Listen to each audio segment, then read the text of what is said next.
Dinosaur की तरह गायब हो जाएगी कांग्रेस, साइकिल पर नहीं चढ़ेगी चैन। राजनाथ सिंह। देश में लोकसभा चुनाव चल रहा है। चौथे चरण के चुनाव समाप्त होने के बाद अब पूर्वांचल में सियासी पारा चढ़ने लगा है। आपको बता दें, देवरिया जनपद में 7वें चरण चुनाव के लिए 1 जून को मतदान होना है। सभी पार्टियों के प्रत्याशी पूरे दमखम के साथ चुनाव प्रचार करने में लग गए हैं, जिसके क्रम में आज देवरिया जनपद के गौरी बाजार के चंद्रशेखर आजाद इंटरमीडिएट कॉलेज के मैदान में भारतीय जनता पार्टी के प्रत्याशी शशांक मणि त्रिपाठी के समर्थन में राजनाथ सिंह पहुंचे। उन्होंने जनसभा को संबोधित करते हुए कहा कि डायनासोर की तरह कांग्रेस भी लुप्त हो जाएगी और साइकिल पर कभी चैन नहीं चढ़ेगा। कांग्रेस लोगों की आंखों में धूल झोंक कर राजनीति की है। उन्होंने कहा कि कांग्रेस अब तक इस देश के लिए किया ही क्या है, इस देश को सिर्फ लूटने का काम किया है। जब से भारतीय जनता पार्टी की सरकार आई है, तब से देश में ही नहीं बल्कि विदेशों में भारत का डंका बज रहा है। भारत अब सबसे ताकतवर देश बन गया है। सबसे पहले हम आंखें नहीं दिखाते, लेकिन अगर कोई आंखें दिखाता है तो हम मुंह तोड़ जवाब देते हैं। कांग्रेस कह रही है कि अगर भारतीय जनता पार्टी 400 से अधिक सीट जीतती है तो वह संविधान बदल देगी, लोकतंत्र की हत्या कर देगी। लेकिन कांग्रेस ने ही लोकतंत्र की हत्या की है। तानाशाही रवैया के कारण इंदिरा गांधी ने देश में इमरजेंसी लगा दी। उस दौरान हम 25 वर्ष के थे और 18 माह जेल में बिताए। उस समय हमारे माताजी का देहांत हो गया, लेकिन यह तानाशाही सरकार ने हमको पैरोल तक नहीं दी। कांग्रेस की सरकार जनता की आंखों में धूल झोंक कर समर्थन मांग रही है।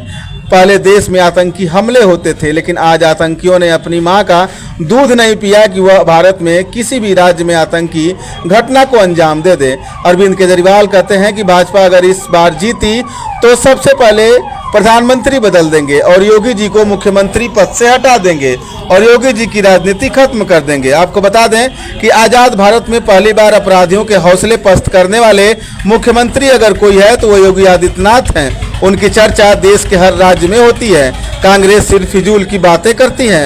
उन्होंने कहा कि अगर भारतीय जनता पार्टी सत्ता में आई तो समान नागरिक संहिता को भी लागू करेंगे।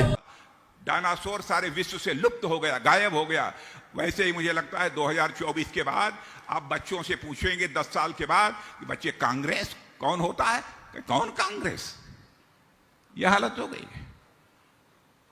सपा के बारे में बच्चों से आप पूछेंगे कुछ साल के बाद तो बच्चे कहेंगे सपा, सपा का मतलब समाप्त पार्टी।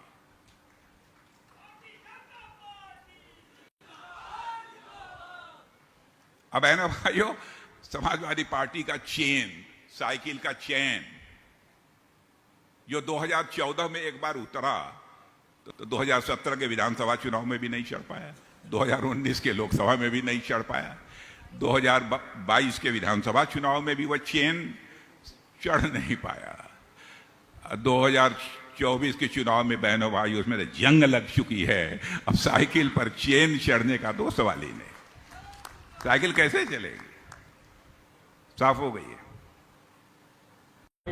देवरिया में आए आप चुनाव प्रचार में, क्या लग रहा है 400 पार का जो नारा है भाजपा का, कितना? नहीं, एक संकल्प रहा है हम लोगों का कि एनडीए 400 से अधिक सीटों पर विजय प्राप्त करेगी और देश का जैसा माहौल है और 4 चरणों के जो अभी तक चुनाव संपन्न हुए हैं उसकी जो रुझान मिल रही है उससे राजनीतिक विश्लेषकों का भी यह मानना है 400 से अधिक सीटों पर बीजेपी लेड एनडीए विजय हासिल करेगी। क्या देवरिया की जनता में, देवरिया में हमेशा आप आते हैं? मैं पहले ही देवरिया की जनता के प्रति आभार व्यक्त करना चाहता हूं कि शशांक मणि त्रिपाठी को बिल्कुल विजय का माला पहनाने के जो केजरीवाल का बयान है उसको लेके आप? नहीं, वो तो ऑलरेडी मैंने बोला है केजरीवाल के बयान वैसे ही बेबुनियाद निराधार। उत्तर प्रदेश से